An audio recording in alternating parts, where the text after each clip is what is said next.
ভরসা রাখো শুধু ভগবানের উপর। সময় হলে তিনি নিজেই সঠিক মানুষকে সহায়তায় পাঠাবেন। পঞ্চম শিক্ষায় বলা হয়েছে, রাগ মানুষকে ধ্বংস করে দেয়। যে মানুষ রাগ নিয়ন্ত্রণ করতে পারে না, তার কোনো সম্পর্ক টেকে না। মানুষ রাগী মানুষকে ভয় পায়, দূরে সরে যায়। রাগে অন্ধ হয়ে মানুষ নিজের সব কিছু হারিয়ে ফেলে। ষষ্ঠ শিক্ষায় বলা হয়েছে যে ভগবানের প্রতি পরিপূর্ণ বিশ্বাস রাখে আর তাকে আন্তরিক মনে স্মরণ করে, ভগবান অবশ্যই কোনো না কোনোভাবে তার পাশে এসে দাঁড়ান।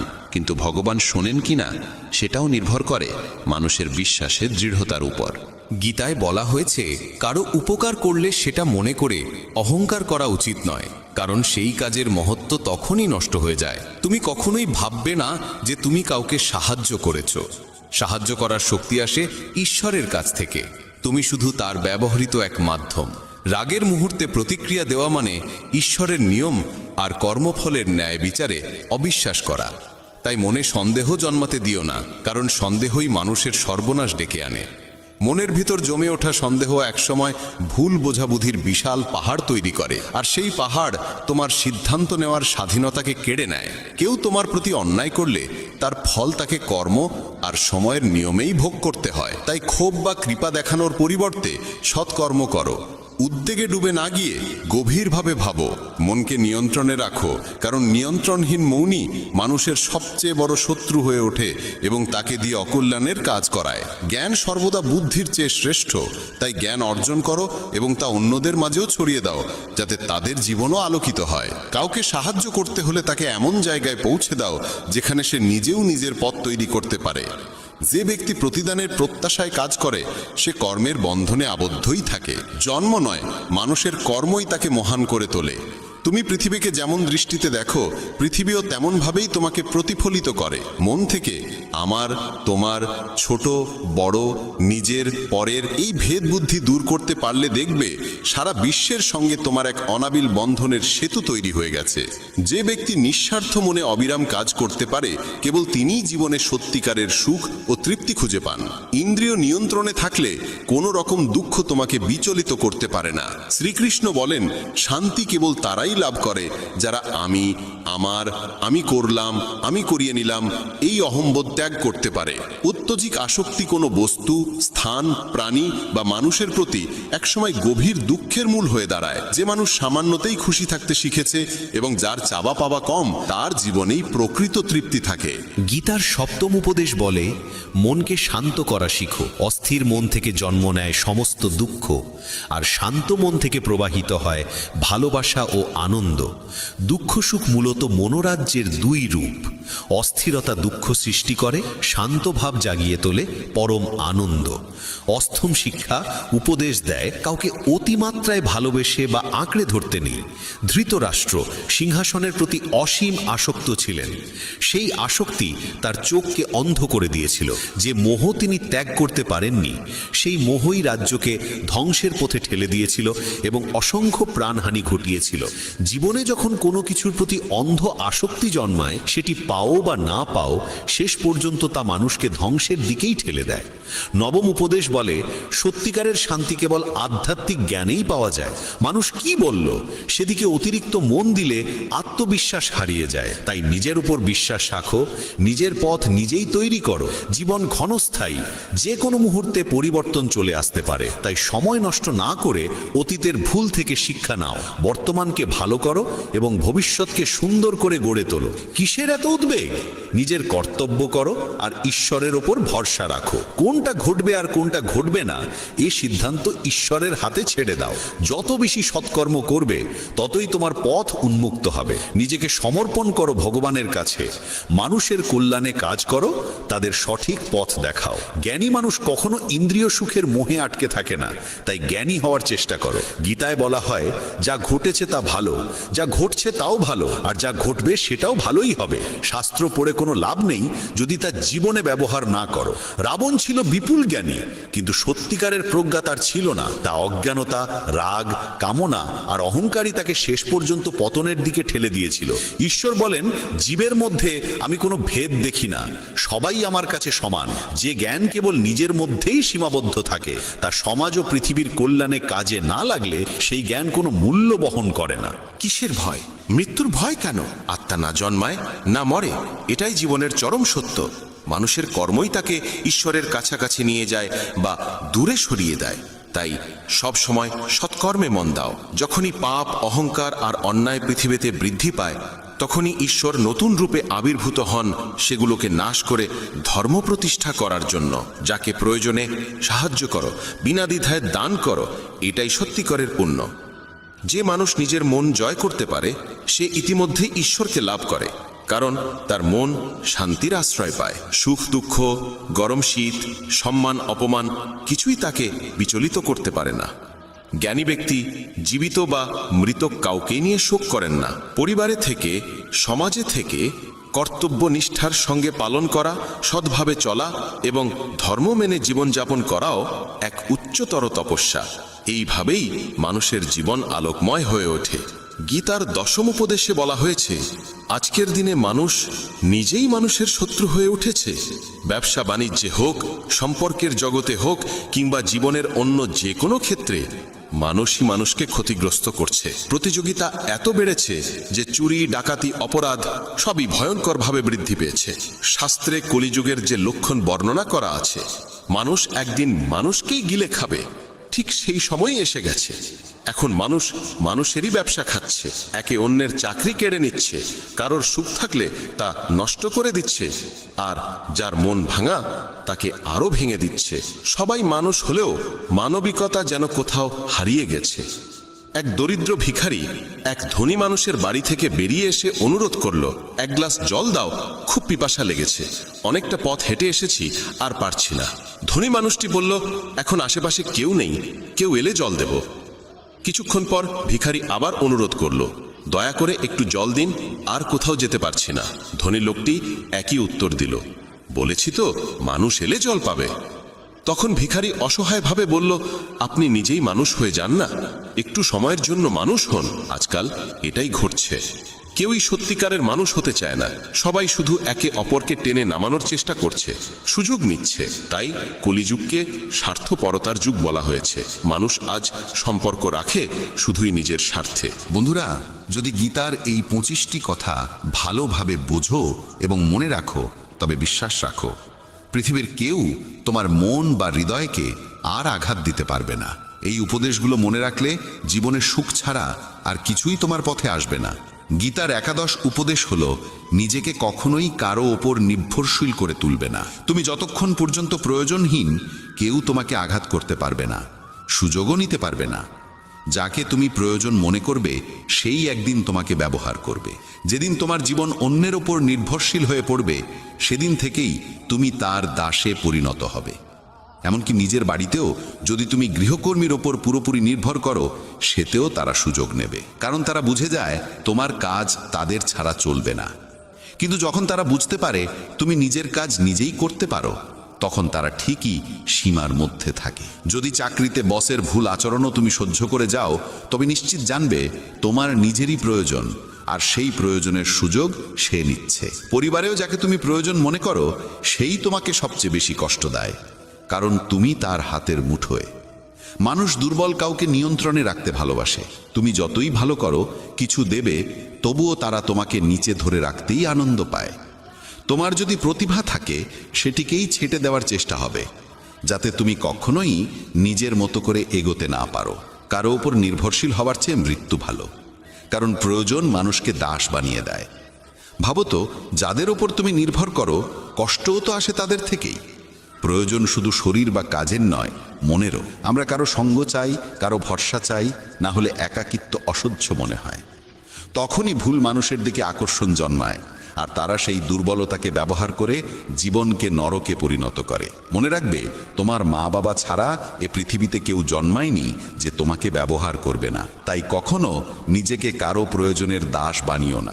গীতার দ্বাদশ উপদেশে বলা হয়েছে, যে মানুষ ব্যর্থতার ভয়ে চেষ্টা করা বন্ধ করে দেয়, সে কখনোই জীবনে বড় সাফল্যের স্বাদ পায় না। রাগ মানুষের মনে বিভ্রান্তি সৃষ্টি করে, সেই বিভ্রান্তি মনকে অস্থির করে।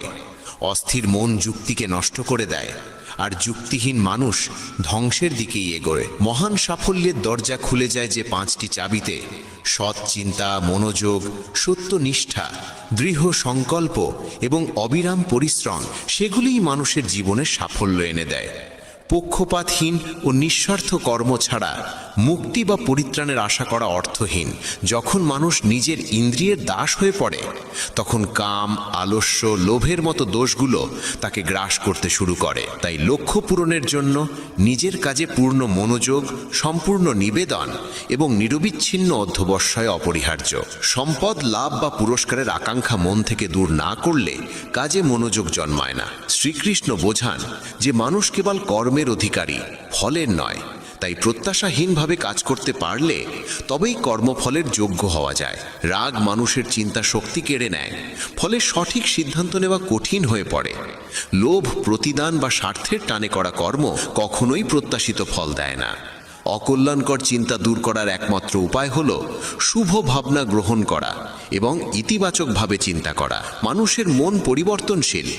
আমরা যাদের সঙ্গে থাকি, যে পরিবেশে সময় কাটাই, সেখান থেকেই আমাদের চিন্তাভাবনা ও অভ্যাস গড়ে ওঠে। মানুষ যা দেখে, যা শোনে, যা অনুভব করে, তাতেই সাড়া দেয়। যে ব্যক্তি সৎকর্মকে নিজের সৌভাগ্য, আশীর্বাদ বলে মনে করে, সে নিজের কল্পনার চেয়েও বহুগুণ বেশি ফল পায়। আর বড় স্বপ্ন পূরণ করতে হলে মনকে কল্পনার শক্তিতে সমৃদ্ধ করতে হয়, কারণ কল্পনাই বড় স্বপ্নের প্রথম আলো জ্বালায়। গীতার ত্রয়োদশ শিক্ষা বলে যে সম্পর্কের ক্ষেত্রে সীমারেখা লঙ্ঘন হলে সেই সম্পর্ক টিকে না। বয়সে বড় কিংবা ছোট যেই হোক না কেন, সম্পর্ক তখনই সুন্দর থাকে যখন উভয়েই একে অন্যকে সম্মান দেয়, মূল্য দেয় এবং নিজ নিজ সীমার ভিতরে থাকে। যেখানে সীমা নেই, যেখানে পারস্পরিক সম্মান নেই, সেই সম্পর্ক একসময় ভেঙে পড়বেই। গীতার আরেক শিক্ষা জানায় যে যারা বাইরে থেকে বন্ধু সেজে থাকে অথচ অন্তরে ক্ষতি করার ফন্দি আটে, তাদের থেকে দূরে থাকাই শ্রেয়। চাণক্য বলেছিলেন, এমন মানুষ ঠিক সেই পাত্রের মতো যার মুখে অমৃত আর ভেতরে বিষ। যাকে অমৃত ভেবে পান করো, তা আসলে বিষ হয়ে ওঠে। তাই এদের এড়িয়ে চলাই উত্তম। গীতা শেখায় যে নিজের সুখ দুঃখ সবাইকে বলা উচিত নয়, কারণ মানুষের চোখে সুখের ওপর ঈর্ষা আর দুঃখের ওপর উপহাস ভর করে থাকে। সবাই তোমার আনন্দে খুশি হয় না, মানুষ ঈর্ষান্বিত হয়। তাই সব অশ্রু চোখে আনতে নেই, সব ক্ষত সকলের সামনে প্রকাশ করতে নেই, কারণ মানুষ হাতে লবণ নিয়ে ঘোরে, তোমার ক্ষত দেখলেই ছিটিয়ে দেবে। এই পৃথিবীতে এমন মানুষও আছে যারা দুঃখীদের আরো দুঃখী করে, সুখীদের মনেও কষ্ট ঢুকিয়ে দেয়। নিজের মনের কথা সেই ব্যক্তিকেই বলো যে বোঝার ক্ষমতা রাখে। জীবনে নতুন সূচনার জন্য অনেক সময় পুরনোকে পুরোপুরি মুছে ফেলতে হয়। কুন্তী প্রশ্ন করেছিলেন, শ্রীকৃষ্ণ কেন এমন ভয়াবহ যুদ্ধ ঘটালেন? কৃষ্ণ বলেছিলেন যে অধর্ম চারিদিকে ছড়িয়ে পড়েছিল এবং নতুন যুগের পথ খুলতে হলে তার সম্পূর্ণ বিনাশ প্রয়োজন। যেমন কোনো প্রাসাদ ভেঙে পড়লে বা জীর্ণ হয়ে গেলে তা ভেঙে নতুন করে গড়া হয়, তেমনি জীবনে কিছু নতুন পেতে হলে পুরনোকেই আগে সরিয়ে ফেলতে হয়। গীতা বলে যে জীবনে যখন নিজেকে একা মনে হবে, তখন বুঝতে হবে এই পৃথিবীতে মানুষ একাই আসে এবং একাই ফিরে যায়। প্রকৃত অর্থে কারোর কেউ নয়। যে পিতামাতা জীবন দেয় তারাও একদিন চলে যায়। তাহলে অন্যের কাছ থেকে কি বা আশা করা যায়? কেউ যদি পথ ছেড়ে চলে যায়, মনে রাখবে ঈশ্বর কখনো কাউকে ছাড়েন না, তিনি সব সময় সঙ্গে থাকেন। কৃষ্ণ অর্জুনকে বলেছিলেন, মানুষ আমাকে মানুক বা না মানুক, সকলেই আমার সন্তান, তাই কাউকে আমি কখনো ত্যাগ করি না। মানুষ ঈশ্বরের অংশ, তাই তাকে ঈশ্বরের সন্তানও বলা হয়। একাকিত্ব কোনো দুঃখের বিষয় নয়, বরং ভুল মানুষের সঙ্গই সবচেয়ে ভয়ঙ্কর। একটি প্রবাদ আছে, কিছু না থাকার চেয়ে কিছু থাকা ভালো, কিন্তু আরেকটি সত্য হলো নিরর্থক কিছু থাকার চেয়ে কিছুই না থাকা ভালো। তাই ভুল মানুষের সঙ্গে থাকার চাইতে একা থাকা শ্রেয়। এই শিক্ষা তাদের জন্য বিশেষ প্রয়োজন যাদের একাকিত্ব ভীত করে। দুঃখ বা নিঃসঙ্গতাকে ভয় পেও না, কারণ এই পৃথিবীতে কেউ কারোর স্থায়ী নয়। গীতা আরও জানায় যে জীবনে নতুন শুরু করতে চাইলে পুরনোকেই কখনো কখনো সম্পূর্ণ মুছে ফেলতে হয়। কুন্তীর সেই প্রশ্নের জবাবে কৃষ্ণ বলেছিলেন যে যখন অন্যায় অগাধ হয়ে যায়, তখন ন্যায়ের পথে নতুন সূচনা আনতে পুরনোকে ভেঙে ফেলা ছাড়া উপায় থাকে না। পুরনো প্রাসাদ যেমন ভেঙে নতুন করে গড়া হয়, তেমনি জীবনে অগ্রসর হতে গেলে অনর্থক পুরনো বন্ধনগুলো ভাঙতেই হয়। গীতার আরেক গভীর শিক্ষা হলো ধন, ক্ষমতা বা পদমর্যাদার অহংকার মানুষকে পতনের দিকে ঠেলে দেয়। দুর্যোধন গর্ব করত ভীষ্ম, দ্রোণ বা কর্ণের মতো যোদ্ধা তার পাশে আছে, তাই পাণ্ডবদের হারানো তার কাছে সহজ। এই গর্বই তাকে পতনের দিকে নিয়ে গেল। যে ব্যক্তি সম্পদ বা ক্ষমতার দম্ভে অন্যকে হেয় করে, একদিন সেই অহংকারই তার ধ্বংসের কারণ হয়। তাই যত বড়ই হও, যত সফলই হও, অহংকার যেন কখনো তোমাকে স্পর্শ না করে। শ্রীকৃষ্ণ অর্জুনকে আরও বোঝালেন যে মৃত্যু জীবনের অবশ্যম্ভাবী সত্য। মৃত্যু কখনোই এড়ানো যায় না, শুধু সময়টা কিছুটা এগোতে বা পিছোতে পারে। এই দেহ আসলে এক ভাড়াটে বাসার মতো, যেখানে আমরা সাময়িক অতিথি মাত্র। দেহের পরিণতি নিশ্চিত, কিন্তু আত্মা চিরন্তন এবং অবিনশ্বর। যে ঘটতে নির্ধারিত তা কোনো উপায় এড়িয়ে যাওয়া যায় না। যা ভাগ্যে নেই তা নিয়ে দুঃখে ডুবে থাকা বা উদ্বেগে ভোগা শুধু নিজের কষ্টই বাড়ায়। যে জন্মেছে সে মরবেই, আর যে মরেছে সে পুনর্জন্ম লাভ করবে। এই নিয়মের বাইরে কেউ নেই, তাই যেটা অবধারিত তার জন্য শোক করা একেবারেই অর্থহীন। সত্য থেকে মুখ ফিরিয়ে থাকা কখনো বুদ্ধিমানের কাজ নয়, কারণ জ্ঞানী মানুষের পরিচয় হলো সত্যকে গ্রহণ করার ক্ষমতা। মিথ্যেকে সত্য ভেবে জীবন কাটানো নিজেকেই প্রতারণা করা। অনেক সময় নিজের ব্যক্তিগত চিন্তাধারাই ভুল বোঝাবুঝির সৃষ্টি করে, তাই নিজের ভাবনা জোর করে অন্যের ওপর চাপিয়ে দেওয়া উচিত নয়। কাম, ক্রোধ ও লোভ, এই তিনকে বলা হয়েছে নরকের দ্বার। এই তিন যদি মানুষের মন দখল করে ফেলে, তবে জন্ম মৃত্যুর চক্র থেকে মুক্তি পাওয়া যায় না। যেমন আগুন ধাতুকে পরীক্ষা করে, তেমনি প্রতিকূলতা সাহসীদের পরীক্ষা নেয়। মানুষের প্রথম শত্রু কিংবা প্রথম বন্ধু তার নিজের মন। অতিরিক্ত কামনা মানুষের শান্তি কেড়ে নেয়, আর পরিশ্রম ছাড়া ভালো ফলের আশা করা যায় না। যদি ধর্মের পথে চলতে চাও, তবে ফলাফল নিয়ে চিন্তা না করে নির্ভয়ে নিজের কর্তব্য পালন করতে হবে। গীতার 22তম উপদেশ হল, যেখানে ভালোবাসা, সম্মান বা মূল্য নেই, সেখানে কখনো থাকা উচিত নয়। মহাভারতের যুদ্ধ শুরুর আগে শ্রীকৃষ্ণ শান্তির প্রস্তাব নিয়ে হস্তিনাপুর গিয়েছিলেন। তখন শকুনি দুর্যোধনকে বলেছিল যে কৃষ্ণকে সম্মান দেখাও, তাকে নিজের পক্ষে টেনে আনলে পাণ্ডবেরা দুর্বল হয়ে যাবে।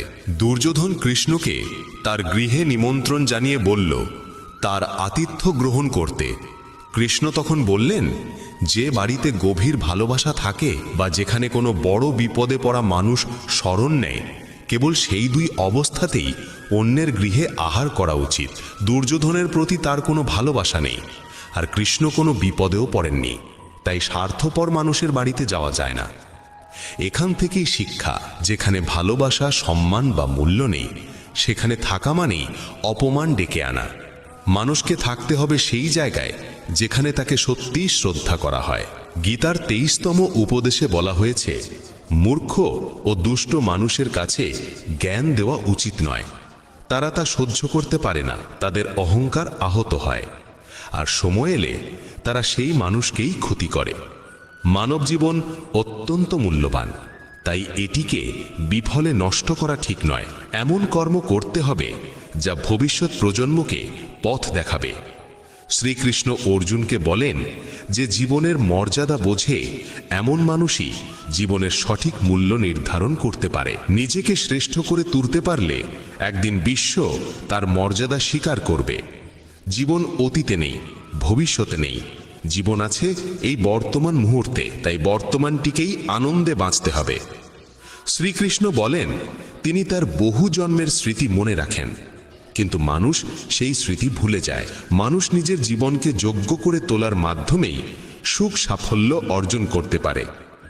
ঈশ্বর জীবনে বহু সুযোগ দেন, কিন্তু ইন্দ্রিয়ের দাস হয়ে মানুষ সেসব সুযোগ কাজে লাগাতে পারে না। সৎকর্মের সুযোগ কখনো হারানো উচিত নয়। যে ব্যক্তি প্রতিদানের আশা ছাড়া নিজের কর্তব্য করে, তার জীবনই সত্যিকার অর্থে সফল হয়। ভুল কাজের পর ভালো কাজ করলেও পূর্বের পাপের প্রতিক্রিয়া কোনো না কোনোভাবে ভোগ করতেই হয়। শ্রীকৃষ্ণ বলেন, সত্যিকারের যোগী সেই মানুষ যে নিষ্ঠার সঙ্গে নিজের কর্মকে ধর্ম বলে গ্রহণ করে, কিন্তু ফলাফলের প্রতি আসক্ত থাকে না। যে কর্মফল চায় না এবং অপছন্দও করে না, তাকেই সন্ন্যাসী বলা হয়। মানুষের জীবনে যে কোনো উচ্চ অবস্থান অর্জন করা সম্ভব যদি সে নিজের মনকে নিয়ন্ত্রণ করে এবং নিজের উপর আস্থা রাখে। ঈশ্বর দুর্বলতা দেন, কিন্তু মর্যাদা মানুষের নিজের মনই তৈরি করে। গীতার 24তম উপদেশে বলা হয়েছে, যতই ভালো হও না কেন, যদি খারাপ মানুষের সঙ্গ গ্রহণ করো তবে তাদেরই পরিণতি ভোগ করতে হবে। ভীষ্ম পিতামহ সচ্চরিত্র ছিলেন, দ্রোণ ছিলেন ব্রাহ্মণ, কিন্তু দুজনেই অধর্মের পাশে দাঁড়িয়েছিলেন। তাই শেষ পর্যন্ত তাদের মৃত্যু হল অত্যন্ত যন্ত্রণাদায়কভাবে। এর থেকেই বোঝা যায় খারাপ সঙ্গ কখনোই সুখ দেয় না। অনেক সময় শুধু তাদের পাশে থাকলেই তাদের কর্মফলের বোঝা বহন করতে হয়। তাই সব সময় উত্তম সঙ্গেই থাকা উচিত। গীতার 25তম উপদেশে বলা হয়েছে, যে মানুষ প্রতারণা করে তার পরিণতিও হয় অত্যন্ত করুণ। শকুনীয় দুর্যোধন জীবনের প্রতিটি পদক্ষেপে পাণ্ডবদের প্রতারণা করেছে। ফলে দুর্যোধনের সমস্ত পরাক্রমী যোদ্ধাই প্রতারণার মাধ্যমেই প্রাণ হারিয়েছিল, কারণ কর্মফল কাউকে ছেড়ে দেয় না। মানুষ যেমন কর্ম করে তেমনই ফল পায়। যে অন্যকে প্রতারণা করে, কোনো একদিন অন্য কেউ এসে তাকে প্রতারণার স্বীকার করে, এটাই কর্মের নিয়ম। গীতার 26তম উপদেশে বলা হয়েছে, জীবনে কষ্ট এলেই সাহস হারানো যাবে না। সামান্য ধৈর্যই সবচেয়ে কঠিন সংকটকে অতিক্রম করার শক্তি দেয়। এক রাজা একদিন তার গুরুদেবকে বলেছিলেন যে রাজ্যে সব ধরনের সমৃদ্ধি আছে, কিন্তু খারাপ সময়ের জন্য কোনো মানসিক প্রস্তুতি নেই। তখন গুরু একটি তাবিজ তার হাতে বেঁধে দিয়ে বলেছিলেন, জীবনে এমন সময় এলো যখন মনে হবে এর চেয়ে খারাপ আর কিছু হতে পারে না, তখন এই তাবিজ খুলে এর ভেতরের মন্ত্রটি পড়বে, তাতেই তুমি অপার শক্তি পাবে। একদিন সেই ঘটনারই মতো সময় এসে দাঁড়ালো। হঠাৎ আরেকজন রাজা তার রাজ্যে আক্রমণ করল, আর বাধ্য হয়ে তিনি অল্প কয়েকজন অনুচর নিয়ে রাজ্য ও নগরী ছেড়ে পালালেন। সেই মুহূর্তে রাজা গভীর দুঃখে ডুবে গেলেন। তার মনে পড়ল, গুরু বলেছিলেন জীবনে যখন সত্যিই ভয়াবহ সময় আসবে তখন তাবিজ খুলে ভেতরের মন্ত্রটি পড়তে, সেই মন্ত্রই তাকে শক্তি দেবে। রাজা ভাবলেন, এর চেয়েও দুঃসময় আর কি হতে পারে। তিনি তাবিজটি খুললেন, আর ভেতরে লেখা ছিল, এই সময়টাও কেটে যাবে। এই বাক্য পড়েই তিনি এক অদ্ভুত দৃঢ়তায় ভরে উঠলেন। তিনি বিশ্বাস করলেন, বর্তমান দুঃসময় চিরস্থায়ী নয়, এটিও একদিন শেষ হবে, তাই সাহস হারানো চলবে না। তিনি ঠিক করলেন, আবার সেনাবাহিনী গুছিয়ে তুলতে হবে। রাজা সৈন্যদের একত্র করলেন, আক্রমণকারী রাজাকে মোকাবিলা করলেন এবং শেষ পর্যন্ত নিজের রাজ্য পুনরুদ্ধার করলেন। জীবনে যত ভয়াবহ পরিস্থিতি আসুক না কেন, কোনো অবস্থায় স্থায়ী নয়। দুঃসময় একদিন নিশ্চয়ই কেটে যায়। আমরা জীবনে অসংখ্য দুঃখ কষ্টের মুখোমুখি হই, কিন্তু প্রতিবারই সেগুলোকে অতিক্রম করে ওঠার শক্তি পাই। একইভাবে তোমার জীবনেও যদি কোনো কঠিন সময় আসে, বিশ্বাস রাখো এটিও একদিন সরে যাবে। তাই কখনোই সাহস হারিও না। ধৈর্য ধরে টিকে থাকতে পারলে জীবনের সবচেয়ে কঠিন ঝড়ও শান্ত হয়ে যায়। গীতার 27তম উপদেশ হলো, এই যুগে অতিরিক্ত ভালো হতে নেই, না হলে মানুষ তোমাকে শোষণ করে নিঃস্ব করে দেবে। পাণ্ডবদের জীবনী শেখায়, নিতান্ত সৎ হওয়াই কখনো কখনো বড় কষ্টের কারণ হয়। তারা সর্বদা ন্যায়ের পথে চলেছে, কখনো অন্যায় করেনি, তবুও রাজ্য হারিয়েছে। তাদের স্ত্রীকে প্রকাশ্যে অপমান করার চেষ্টা হয়েছে, তাদের ভিক্ষা করে বাঁচতে হয়েছে, কারণ তারা ছিলেন অতিরিক্ত ভালো। তখন যেমন ছিল, আজকের পৃথিবী তো আরও কঠিন। মানুষ সৎ মানুষকে কম সম্মান দেয়, বরং বেশি ব্যবহার করে। তুমি যত ভালো ব্যবহার করবে, অনেকেই তোমার সঙ্গে তত খারাপ আচরণ করবে। তুমি অন্যদের খুশি করার জন্য সর্বোচ্চ চেষ্টা করবে, আর তারা তোমাকে কাজে লাগানোর পথ খুঁজবে। তাই আজকের দিনে সুখী থাকতে হলে অত্যধিক ভালো হওয়ার দরকার নেই। এর মানে এই নয় যে তোমাকে খারাপ হতে হবে, বরং নিজের চোখে নিজেকে ভালো রাখো। বিশ্বের চোখে ভালো দেখাতে গিয়ে নিজেকে দুর্বল করে দিও না। গীতার 28তম উপদেশ হলো, অতীতকে ভুলে যেতে শেখো, কারণ অতীতের কষ্ট আঁকড়ে বাঁচলে আজকেও সুখী থাকা যায় না। জ্ঞানীরা অতীতের জন্য হাহাকার করেন না। অতীত যেমনই হোক, তা বর্তমানকে গ্রাস করতে দেওয়া ঠিক নয়। যা ঘটেছে তা থেকে শিক্ষা নাও, ভাবো আর যেন এমন না হয়, তারপর এগিয়ে যাও। অনেকেই বলেন, ওই মানুষ আমাকে এত অন্যায় করেছে, তাই আমি আজ এত দুঃখী। কেউ কেউ সারা জীবন অন্যদের দোষ দিতে দিতে নিজের কষ্ট বাড়িয়ে তোলে, কিন্তু যতক্ষণ তুমি অন্যকে দোষ দেবে ততক্ষণ কখনো সুখী হতে পারবে না, সামনে এগোতেও পারবে না। অতীত বদলানো যায় না, মানুষ কি করেছে তাও বদলানো যায় না, কিন্তু বর্তমান তোমার হাতে, সেটাকে তুমি যেমন চাও তেমন গড়তে পারো। আগামী দিনের দুঃখ এড়াতে চাইলে আজকে বাঁচো। তুমি পৃথিবীতে কাউকে পাবে না যে ভবিষ্যতের ভরসায় সুখে থাকে। সুখী সেই যে আজকার মুহূর্তে নিজের জীবন কাটায়।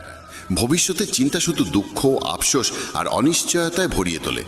তাই যতটা সম্ভব অতীতকে ভুলে যাও এবং বর্তমানকে নিজের করে নাও। গীতার শিক্ষা বলছে ভবিষ্যতের ভয় দুঃখ কমে না, বরং ভয়ই সব শান্তি কেড়ে নেয়। তুমি কাকে ভয় করবে? কে তোমাকে মারতে পারে? তুমি দেহ নও, দেহ কেবল কর্ম সম্পন্ন করার মাধ্যম। তুমি আত্মা, অমর ও চিরন্তন। অসংখ্য জন্মে তুমি অসংখ্য দেহ ধারণ করেছ, আর এখন মানুষের শরীর পাওয়া তোমার পুণ্যের ফল। এই জীবনকে কাজে লাগানোর একমাত্র উদ্দেশ্য হলো সৎকর্ম, দয়া আর নিঃস্বার্থ সাহায্য করা। যে নিরন্তর ভক্তিভরে ঈশ্বরকে স্মরণ করে সে অবশ্যই ঈশ্বরকে পায়। কেউ ঈশ্বরের অস্তিত্ব অস্বীকার করলেও তাতে তার কিছু যায় আসে না। মানুষের মন পবিত্র, কর্ম সৎ আর চরিত্র ভালো হওয়াই প্রকৃত যোগ্যতা। ঈশ্বর ভক্তির ক্ষুধার্ত। কেউ যদি ভালোবাসা ও ভক্তিসহ একটি পত্র, একটি ফুল, ফল বা জলও অর্পণ করে, ঈশ্বর তা গ্রহণ করেন। ভক্তি নেই এমন অর্ঘ্য যতই বাহুল্যপূর্ণ হোক মূল্যহীন। নিঃস্বার্থ সাহায্য, দানকে সেবা হিসেবে গ্রহণ করা, পক্ষপাতবিহীন সিদ্ধান্ত এবং কর্তব্য পালন, এসবই ঈশ্বর ভক্তির সমান। এরাই ঈশ্বরের প্রিয়। তাকে ভালোবাসবে তা গভীরভাবে ভাবা জরুরি, কারণ যে ভালোবাসার মূল্য বোঝে না তার কাছ থেকে দূরে থাকাই শান্তির পথ। আজকাল অনেকেই ভালোবাসার নাম করে সবচেয়ে বেশি কষ্ট দেয়। প্রেম, যা স্বভাবতই পবিত্র, মানুষের স্বার্থ আর অসচেতনতার কারণে বিষের মতো তিক্ত হয়ে যায়। অনেকেই বিশ্বাস আর মমতাকে ব্যবহার করে অন্যের হৃদয় ভেঙে দেয়। তুমি যদি কাউকে সত্যিই ভালো না বাসো, তবে সে কখনোই তোমাকে আঘাত করতে পারবে না। যে সম্পর্কই হোক, যদি তুমি কাউকে সীমাহীন ভালোবাসো আর সে যদি সেই ভালোবাসার যোগ্য না হয়, তবে তার বিনিময়ে কেবলই দুঃখ ও যন্ত্রণা ফিরে আসে। প্রেম নিজে কোনোদিন কষ্টের কারণ হয় না। কষ্ট দেয় সেই মানুষ যে তোমার মমতার মূল্য দিতে অক্ষম।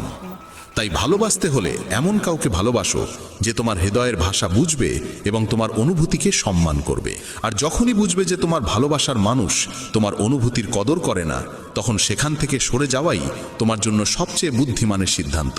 গীতার 29তম উপদেশে বলা হয়েছে যে মানুষ বারবার তোমায় আঘাত দেয় তাকে কখনোই ক্ষমা করা উচিত নয়। যুধিষ্ঠির বহুবার দুর্যোধনকে ক্ষমা করেছিলেন, আর এর ফলেই তার জীবনে অসংখ্য দুঃখ ও বিপর্যয় নেমে এসেছিল। কেউ একবার ভুল করলে তাকে ক্ষমা করা যায়, কিন্তু বারবার একই ভুল করলে বুঝতে হবে সেটা ভুল নয়, সেটাই তার স্বভাব। তারা এমনই এবং ভবিষ্যতেও তোমার সঙ্গে একই আচরণ করবে। তাই অযথা অতিরিক্ত ভালো হওয়া ঠিক নয়। ক্ষমা করা আর বোকা হয়ে যাওয়ার মধ্যে বিশাল পার্থক্য আছে। কাউকে একবার ক্ষমা করলেও তার প্রতি সতর্ক থাকা দরকার। বলা হয় একই মানুষকে দুবার পরীক্ষা করা নিজের মুখে ধুলো দেওয়ার মতো। যে তোমাকে একবার প্রতারণা করেছে বা ভুল করে হলেও ব্যথা দিয়েছে, তাকে অন্ধভাবে বিশ্বাস করা উচিত নয়। তাই এমনভাবে ক্ষমা করবে যাতে কখনো বোকা না শোনাও, আবার নিজের শত্রু তৈরি করো না। গীতার আরেকটি শিক্ষা বলে, যে তোমাকে প্রতারিত করে বা ধোঁকা দেয় তাকে নিয়ে দুঃখ বা রাগ বাড়িয়ে লাভ নেই, বরং বুঝে নিতে হবে মানুষকে চোখে দেখে কখনো চিনে নেওয়া যায় না। এই পৃথিবীতে মানুষ মুখোশ পরে বাঁচে। সবাই ভালো দেখাতে চায় কিন্তু ভালো হতে চায় না। কাউকে তোমার প্রতি সামান্য অন্যায় করতে দাও, তখনই তার আসল রূপ প্রকাশ পায়। কিংবা যখন তোমার জীবনে দুঃসময় আসে, তখনই বুঝতে পারবে কে সত্যিকার অর্থে তোমার আপন। তাই কাউকে খুব দ্রুত বিশ্বাস করো না। কারো কাছ থেকে এত আশা করো না যাতে পরে হৃদয়ে ভেঙে যায়। কারণ এই পৃথিবীর মানুষ কারো ছিল না, কাউকে কোনোদিন হবেও না। তাই নিজের মনকে ঈশ্বরের কাছে সমর্পণ করো। তখন দেখবে কেউ তোমাকে ভাঙতে পারবে না, কেউ তোমাকে আঘাত দিতে পারবে না। গীতার 12 অধ্যায়ে শ্রীকৃষ্ণ অর্জুনকে বলেছিলেন, হে অর্জুন, তোমার মন, বুদ্ধি আর হৃদয় ঈশ্বরের প্রতি নিবেদন করো। তখন কেউ তোমার হৃদয় ভাঙতে পারবে না। এই পৃথিবীতে তুমি যাকে যত বেশি ভালোবাসো, সেই মানুষই তোমাকে সবচেয়ে বেশি কষ্ট দেয়। কারণ এখানে হৃদয়ের মূল্য নেই, অনুভূতির মূল্য নেই, কেবল স্বার্থের মূল্য। মানুষ তোমার থেকে কি পেতে পারে এই হিসেবেই তারা সম্পর্ক গড়ে তোলে। যতক্ষণ তুমি তাদের কাজে লাগো, ততক্ষণ তারা ভালো মানুষের মুখোশ পরে থাকে। স্বার্থ শেষ হওয়ার সঙ্গে সঙ্গে তাদের কথা, আচরণ সব বদলে যায়। তাই নতুন কাউকে দেখলেই বিশ্বাসে ভেসে যাবে না। তারা প্রথমে খুব ভালো দেখায়, কিন্তু সেটা কেবল নিজের সুবিধের জন্য। তুমি ফাঁদে পড়বে কিনা তা ঠিক করবে তোমার নিজের বুদ্ধি। গীতার তৃতীয় উপদেশে বলা হয়েছে, নিজের আত্মীয় স্বজনই তোমার সাফল্যে সবচেয়ে বেশি ঈর্ষান্বিত হয়। বাইরের লোক তোমার সুখ দুঃখের খোঁজ রাখে না, কিন্তু আত্মীয়রা তোমার জীবনের প্রতিটি পদক্ষেপে চোখ রেখে চলে। বাইরে থেকে তারা বলবে সফল হও, সুখে থাকো, কিন্তু তোমার সাফল্যের খবর শুনলে তারা খুশি হয় না। কখনো কখনো দুনিয়া তোমাকে সম্মান দেবে, প্রশংসা করবে, অথচ নিজের ঘরেই তুমি উপেক্ষিত থাকবে। মহাভারতের যুদ্ধও তো ছিল আপন ভাইদের মধ্যে। দুর্যোধন পাণ্ডবদের প্রতিটি আনন্দে, প্রতিটি সাফল্যে ঈর্ষায় কাতর হয়ে উঠত। তাদের পতন ঘটাতে সে সব রকম চেষ্টা করেছে, আর এই আপন ভাইদের মধ্যেকার ঈর্ষাই মহাভারতের ভয়াবহ যুদ্ধের জন্ম দিয়েছিল, যেখানে অসংখ্য প্রাণ হারিয়েছিল। বাইরের লোক তোমার জীবন কেমন চললো তাতে কিছু যায় আসে না, কিন্তু আত্মীয়দের মন তোমার সুখ সহ্য করতে পারে না। তারা মুখে মধুর কথা বলল, অন্তরে তোমার ভালো চায় না। তাই কাউকে নিজের মানুষ ভাবার আগে দেখে নাও সে সত্যিই তোমার আপন কিনা, নাকি শুধু ভান করছে। শ্রীমদ্ ভগবদ্ গীতা এমন এক দেববাণী, যা মহাভারতের রণক্ষেত্রে ভগবান শ্রীকৃষ্ণ স্বয়ং অর্জুনকে শুনিয়েছিলেন। যোদ্ধার হৃদয়ে সে সময় সন্দেহ জমে উঠেছিল, ভয় তাকে গ্রাস করেছিল। সে ভাবতেই পারছিল না আপন জন গুরুজনে ভরা সেই যুদ্ধক্ষেত্রে কিভাবে অস্ত্র ধারণ করবে।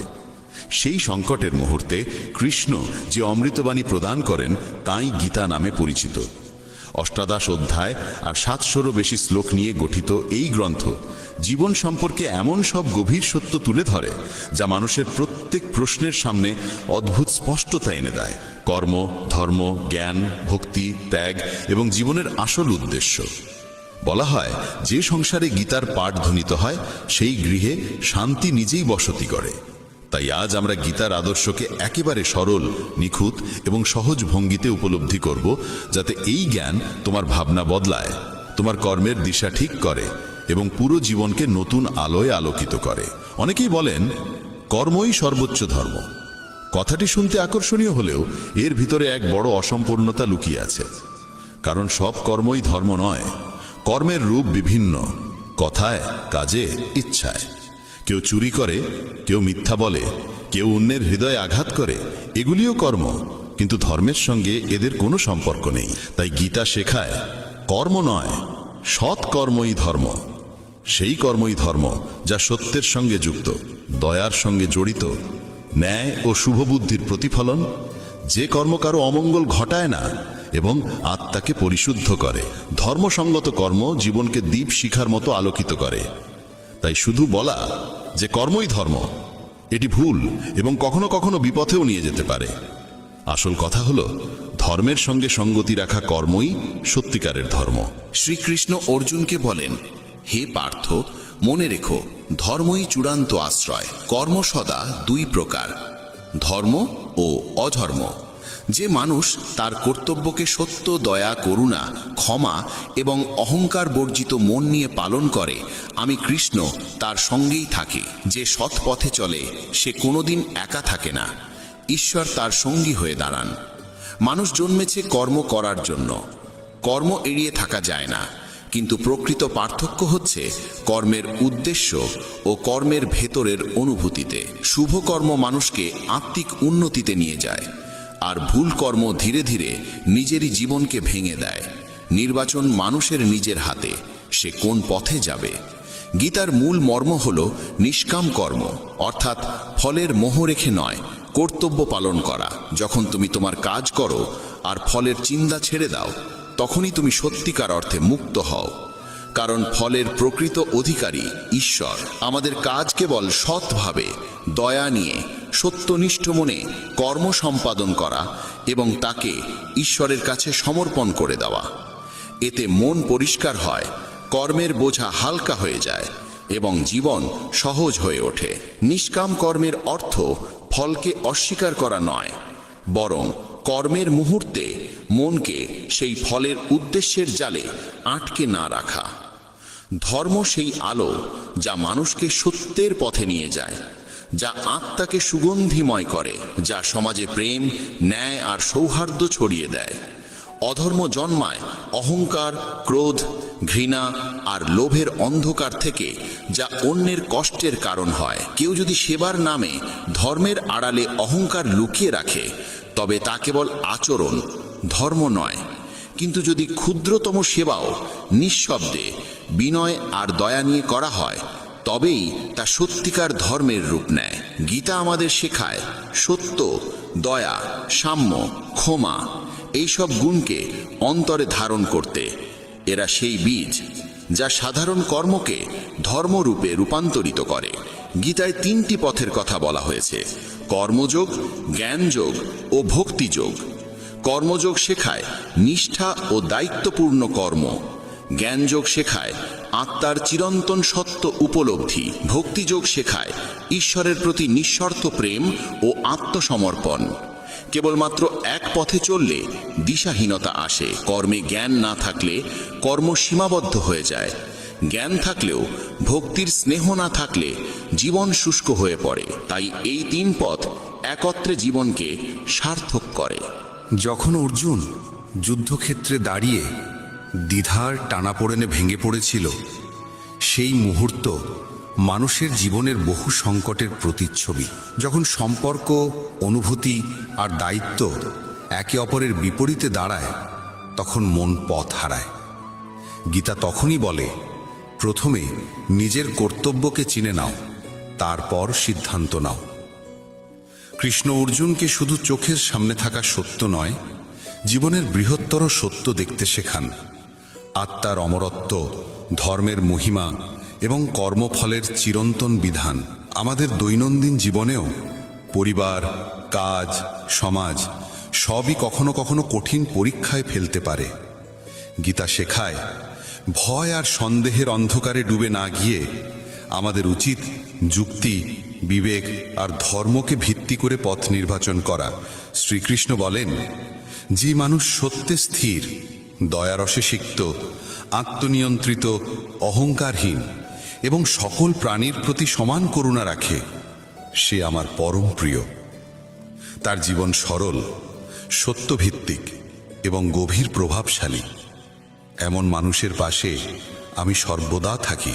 সত্যবাদিতা, দয়া, ক্ষমাশীলতা, নম্রতা, কর্তব্যনিষ্ঠা, সন্তুষ্টি এই গুণগুলো মানুষকে নির্মল করে এবং জীবনকে স্থায়ী শান্তিতে ভরিয়ে তোলে।